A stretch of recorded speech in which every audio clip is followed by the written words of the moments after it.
podcast where we explore captivating topics in under 10 minutes in clear, intermediate English. I'm your host, Christopher. I live and work in New York City, and I'm a language enthusiast who has always been interested in the most effective ways to learn a new language. Thank you for joining me for another episode designed to help you improve your English listening skills and vocabulary. My apologies for the longer than normal break between episodes. Unfortunately, I caught the flu. I felt terrible, but the biggest problem was that I lost my voice. It's true, for several days I was only able to whisper. Now, after more than a week, I'm finally feeling better and I'm ready to go. In the most recent episode of English Please, I talked about the American West. And since then, I've been thinking a lot about the West. One of the most well-known sites there is the Grand Canyon. Maybe you've visited? If not, maybe you've seen photos? It's a fascinating place. Before we begin, canyon might be a new word. Although you might see or hear the word occasionally, it's most often used in the name Grand Canyon. In the simplest terms, a canyon is a huge crack or gap in the ground, with steep sides, like walls, that are almost vertical. Generally, canyons are formed by rivers flowing over rocks and dirt, and over a long period of time, this crack or gap becomes deeper and deeper, and the sides become higher and higher. And when I say a long time, I mean this process takes millions of years. With that in mind, imagine standing on the edge of a vast canyon, created by millions of years of relentless erosion.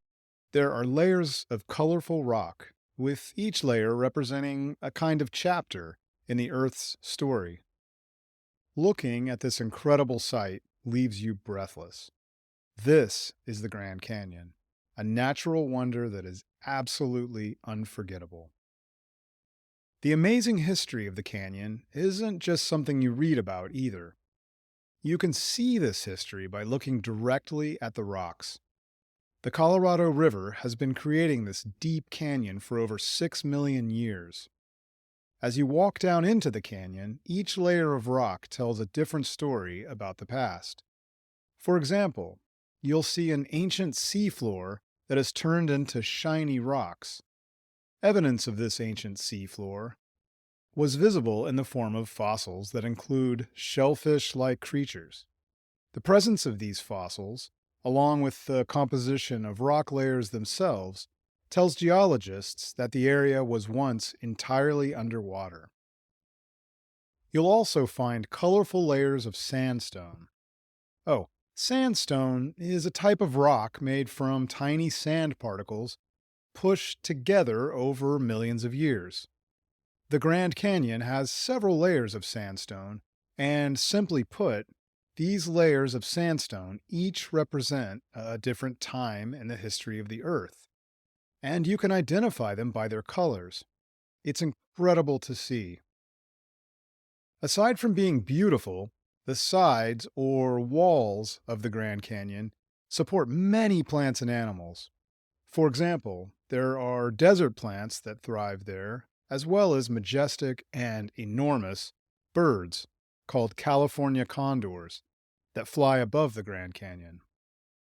The mighty Colorado River, which flows within the Grand Canyon, supports fish and mammals who live and feed in the fast-moving water. Seeing the Grand Canyon really is amazing and unforgettable. There's no question about it. But starting in 2007, visitors were able to see the Grand Canyon in an entirely new way. It's called the Grand Canyon Skywalk, and it's a platform in the shape of a letter U. It's made of clear glass, and it extends over the edge of the Grand Canyon. It allows visitors to walk out over the canyon and see amazing views of the Colorado River far below, almost 4,000 feet below. That's more than 1,200 meters. The skywalk is also very strong, and it can hold 800 people at one time. It's located in an area that belongs to a Native American tribe, the Hualapai. Although the skywalk is made of very strong glass, standing on it and looking below into the canyon can be quite scary, although it is unforgettable. The story of the Grand Canyon isn't complete without acknowledging the human connection. For thousands of years, diverse cultures have lived there. Native American tribes like the Havasu Pa and Hopi see the canyon as a sacred space, and it is part of their stories and traditions. Major John Wesley Powell, a geologist and also a hero of the American Civil War, led the first documented expedition through the Grand Canyon in 1869. His expedition provided important information about the formation of the Grand Canyon, and also it highlighted the challenges of traveling and navigating the Grand Canyon. Artists like Thomas Moran and Albert Bierstadt captured the canyon's beauty in their powerful paintings, forever preserving images of the Grand Canyon for generations to admire. Today, the Grand Canyon continues to inspire artists, scientists, and travelers from all over the world. It isn't just a destination to visit and take a photo. Being there really is powerful. It makes you feel very small compared to the enormous canyon that has been forming for millions of years. You can see natural beauty all around you, and you can discover some of what the people who lived in and around the canyon experienced for thousands of years. In short, as I've said, the Grand Canyon is unforgettable. There's nothing quite like it anyplace else on the planet. And that brings us to the end of another episode of English Please. Thank you for listening. Don't forget to review the transcript. The link is available in the episode notes. If you want to check your understanding of any of the content, I recommend listening again with the transcript to help with anything that wasn't clear. Again, I'm Christopher, and I want to invite you to join me in future episodes of English Please to hear about many different topics, all focused on helping you with your English. Subscribe now wherever you listen to podcasts, and let's embark on an adventure together in clear, understandable English. I also encourage you to visit comullen.com/pod for more information.